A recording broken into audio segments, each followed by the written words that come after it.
Muy buenas noches, bienvenidos a Prohibido Callarse, el programa de Roberto Rodríguez Tejera. Aquí comenzamos esta transmisión especial. Hay tres grandes noticias en esta jornada que abordaremos con ustedes y que llevaremos a sus casas. La primera, del luto todavía al sur de Florida y los Marlins por el fallecimiento de nuestro pelotero estrella, de José Fernández, quien deja un grandísimo vacío. Vamos en segundos con los pormenores de su fallecimiento y del legado que deja. La otra noticia viene en segundos y es también el debate presidencial, el primer gran debate entre Hillary Clinton y Donald Trump. Por primera vez se van a enfrentar hoy cara a cara en la Universidad Hofstra de Nueva York.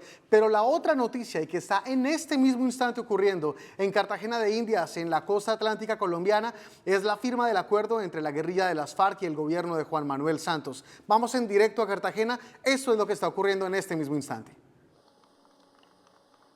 Recordando a San Francisco de Asís, debemos repetirnos que cuando se nos llene la boca hablando de paz, debemos cuidar primero de tener nuestros corazones llenos de ella.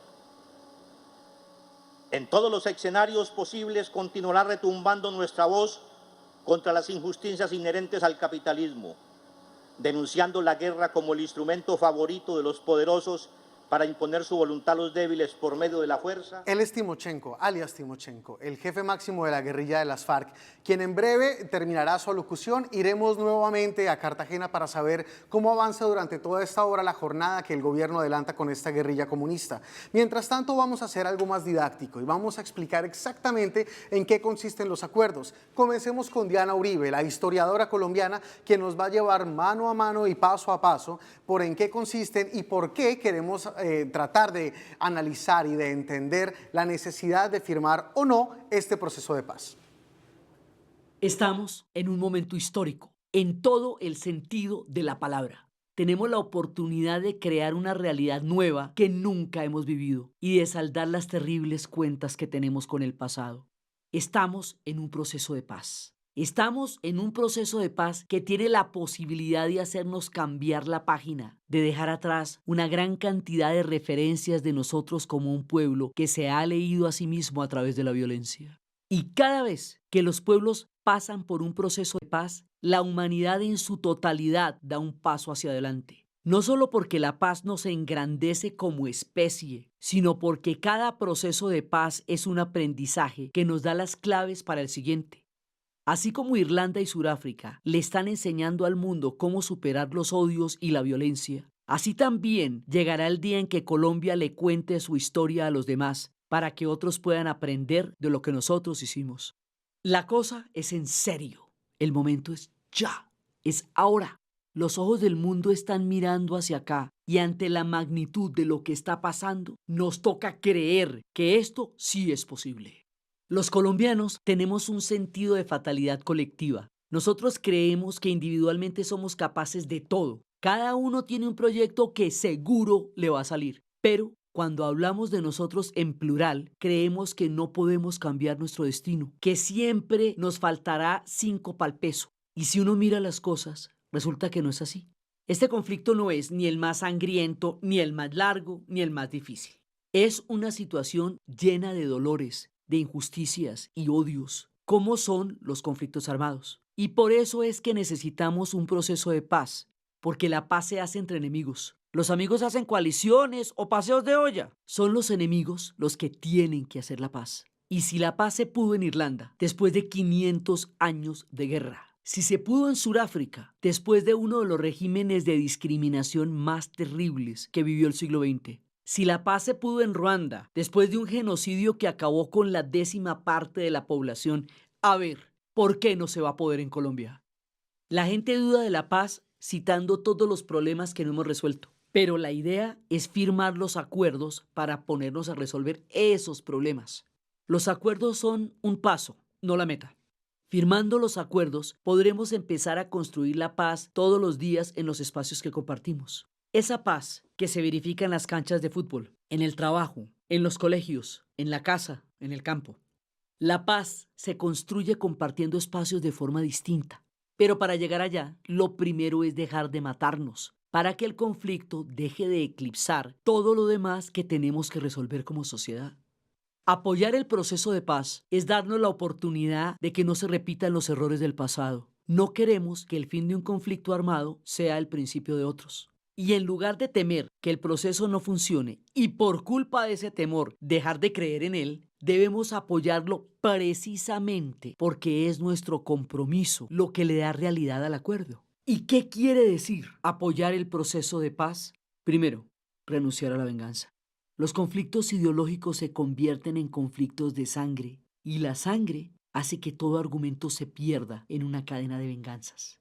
En Colombia ha habido muchas injusticias económicas e intolerancias políticas que han desembocado en un conflicto armado, pero las armas de ambos bandos solo han empeorado esos problemas y además nos han hecho odiarnos. La venganza no es un tema de honor, por mucho que se celebre en el cine. La venganza es un camino del que todos salen perdiendo. Y, ojo, renunciar a la venganza va más allá de abandonar la violencia. Es también renunciar a los odios, la intolerancia y la estigmatización que alimentan y se alimentan del conflicto armado. Aquel que renuncia a la venganza, aquel que perdona, no lo hace únicamente para convivir con el otro, lo hace para convivir consigo mismo.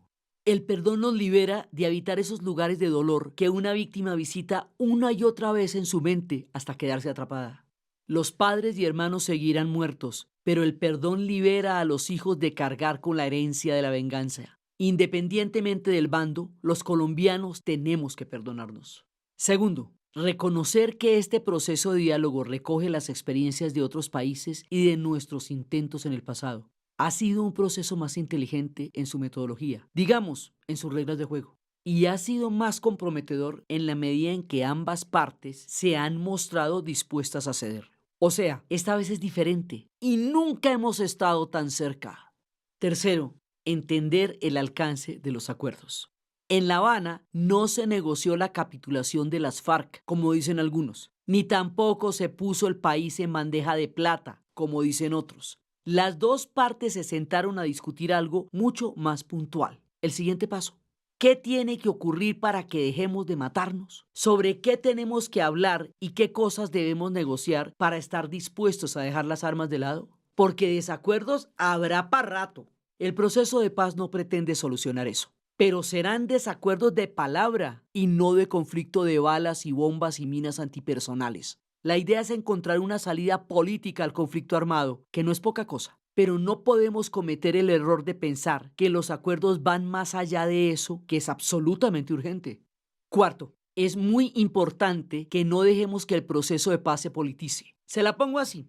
La gente que está apoyando el proceso de paz está de acuerdo en una cosa, en que debemos dejar de matarnos. Más allá de eso, hay todo tipo de corrientes ideológicas, de posturas económicas, de interpretaciones sobre el pasado. Mejor dicho, la paz está en un nivel más profundo que todo lo demás. Eso quiere decir que apoyar la paz no tiene nada que ver con ser de izquierda o de derecha. No es un asunto de políticos ni de partidos. Quien apoya la paz apoya unas reglas básicas de juego, que las cosas se pueden discutir, que el fin y los medios no van separados y que la vida de las personas no debe comprometerse por las ideas que tienen. Esto es tan básico, tan fundamental, que no podemos asociarlo con un gobierno en particular y no podemos ponerlo en duda cada 4 años. Y quinto, hay que conocer los puntos de la negociación. Se dice que la gente no está en contra del proceso de paz, sino en contra de los rumores acerca del proceso. Eso es muy cierto. El cambio siempre genera miedos y en este momento crucial corremos el riesgo de que estos miedos se apoderen de la decisión que tenemos enfrente. Entonces, la cosa es así. Podemos liberar a las personas que no han nacido de una violencia que no les corresponde y podemos enseñarle al mundo y enseñarnos a nosotros mismos que los colombianos somos capaces de cosas grandiosas. Todos los que estamos presentes en este momento vamos a salir de aquí con una historia para contarle a las generaciones del futuro. ¿Cuál va a ser esa historia? ¿Que volvimos a desperdiciar otra oportunidad? ¿Que comprometimos la vida de otra generación? ¿O vamos a decirles que fue este el momento en que Colombia decidió cambiar su destino? Bien lo dijo Diana Uribe, hay que conocer los acuerdos y hay una forma de hacerlo. Ya el gobierno los ha publicado y son 297 largas y muy tediosas páginas, hay que decirlo, en los que se está desglosando por punto estos acuerdos entre la guerrilla de las FARC y el gobierno de Colombia. También se ha publicado esta cartilla que el gobierno ha llevado a, digamos, los consulados, las embajadas, y que tiene punto por punto también en que consisten los acuerdos de paz de una forma muy sucinta. Queremos precisamente en Prohibido Callarse llevárselos uno por uno para que los conozcan. Este es el primero, el que hace referencia al campo.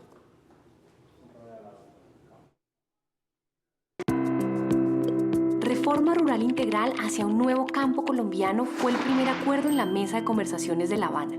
Su propósito es dar bienestar a quienes habitan el campo, como una condición necesaria para construir un país en paz. Acordamos crear un fondo de tierras para distribuir entre campesinos sin tierra o con tierra insuficiente, implementar unos planes a gran escala para proveer bienes y servicios públicos en infraestructura, vías de adecuación de tierras, desarrollo social, educación, salud, vivienda y estímulos a la productividad en todo el país. Y unos programas que se acuerden con las comunidades en las regiones más afectadas por el conflicto y la pobreza. También acordamos un sistema especial de alimentación y nutrición para erradicar el hambre del campo colombiano. La mayoría de la gente está más bien de acuerdo en esto. Parte de la guerra lo que ha implicado es que el campo está abandonado. Así que la polémica se centra más en los otros puntos, como el de la participación política. Nueva apertura democrática para construir la paz fue el segundo acuerdo logrado en la mesa de conversaciones de La Habana, Cuba. El propósito es fortalecer la participación de todos los colombianos en la política, los asuntos públicos y la construcción de la paz. Acordamos promover la inclusión de nuevas voces en el escenario político, fortalecer las garantías a la oposición y ofrecer a las comunidades más afectadas por el conflicto una mayor participación en el Congreso. También acciones para incentivar la participación e incidencia de las comunidades, dando garantías a los movimientos y organizaciones sociales, junto a la promoción de una cultura de reconciliación, convivencia, tolerancia y no estigmatización. Este acuerdo busca que nadie pueda utilizar las armas para promover o silenciar una causa política y quienes las hayan dejado tengan todas las garantías de que no serán objeto de violencia. La importancia de esto radica en que ya nos pasó alguna vez. La gente se desmovilizada, los guerrilleros del M-19, por ejemplo, formaban un partido político que se llamaba la Unión Patriótica y los fumigaban, los mataban uno a uno. Entonces acá la idea es, independientemente de cuál sea su ideología política, vamos a garantizarle que después tiene las garantías, valga la redundancia, para hacer política a nivel nacional. Ahora vamos a hablar sobre el fin del conflicto.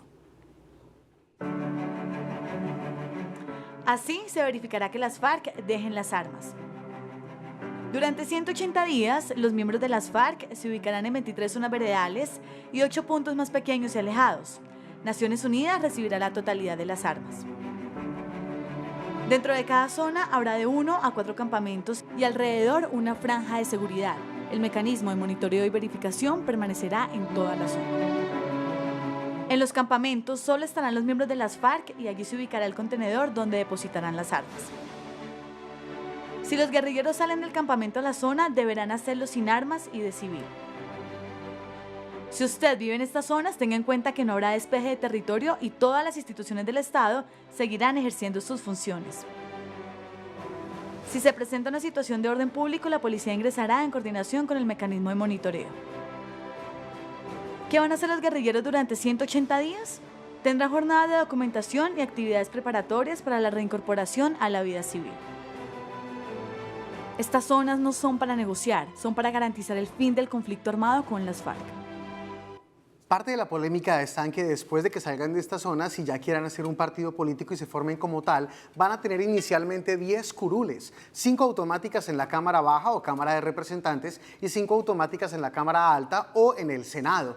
Lo que dicen es, esto lo que es una garantía política para que tengan una participación real y automática y no se desaparezcan en el primer año como un partido político. Pero lo que dicen es, bueno, pero entonces les vamos a regalar curules, ¿sí o no? Vamos a ver otro de los temas más polémicos, el de las drogas. El tercer acuerdo logrado en la mesa de conversaciones de La Habana, Cuba, fue solución al problema de las drogas ilícitas. Su propósito, es dar un tratamiento diferenciado a este problema. Acordamos implementar un programa nacional integral de sustitución y desarrollo alternativo con el apoyo de las comunidades y las autoridades nacionales, departamentales y locales afectadas por los cultivos ilícitos. Implementar una estrategia integral para reforzar y ampliar los esfuerzos contra el crimen organizado, en especial en las regiones, incluyendo la lucha contra el lavado de activos, controles a la producción y tráfico de insumos y nuevas acciones de lucha contra la corrupción. En cuanto al consumo, se acordó desde un enfoque de salud pública y derechos humanos, dar el tratamiento que requiere este problema en un trabajo conjunto entre el Estado, las familias y la comunidad. Pero el problema es que no incluye también que las guerrillas tengan que devolver los dineros que presuntamente ha recibido por el narcotráfico, después de que la revista Forbes dijera que era el tercer grupo terrorista más millonario del mundo, con más recursos monetarios, no se incluirían. Ahora, hablamos en Prohibido Callarse con uno de los jefes de la mesa de negociación, con el señor Frank Pearl, y que lo que nos dijo es que en los acuerdos sí está estipulado que se tiene que resarcir de forma completa a las víctimas, así que de tener esos recursos se tendrían que invertir ahí, y si el gobierno descubre dónde están, evidentemente se los quitaría, pero hasta ahora esos dineros no están por ningún lado. Vamos finalmente a mirar el tema de las víctimas, una de las más importantes en este tema de los tratados de paz. Acuerdo sobre las víctimas del conflicto fue el cuarto acuerdo logrado en la mesa de conversaciones de La Habana, Cuba. Acordamos crear el sistema integral de verdad, justicia, reparación y no repetición, compuesto por medidas y mecanismos judiciales y extrajudiciales, por medio de los cuales se busca satisfacer los derechos de las víctimas, asegurar la rendición de cuentas por lo ocurrido y garantizar la seguridad jurídica de quienes participen en él. De manera integral, junto a los demás acuerdos de la mesa de conversaciones, contribuir a la no repetición del conflicto, la convivencia y la reconciliación como elementos esenciales de la transición hacia la paz. Y suena muy bien, pero son los detractores los que están diciendo, vea, esto lo que significa es impunidad. Hay muchos delitos conexos y de lesa humanidad que no se están castigando como se debería, aunque la Comisión Internacional, la Corte Penal Internacional mejor, ha dicho que no hay impunidad. También la participación política es una de las que más ampollas levanta en un tema supremamente polémico para un país que ha estado tanto tiempo en conflicto. Y segundo, el tema de los llamados delitos conexos, como bien dijimos. Ahora, uno de los principales detractores es el exprocurador Alejandro Ordóñez. Este es un resumen de lo que él dice, son las razones por las que votará que no. El gobierno quiere que la gente no sepa lo que está votando. Por eso les da 30 días para leer 300 páginas.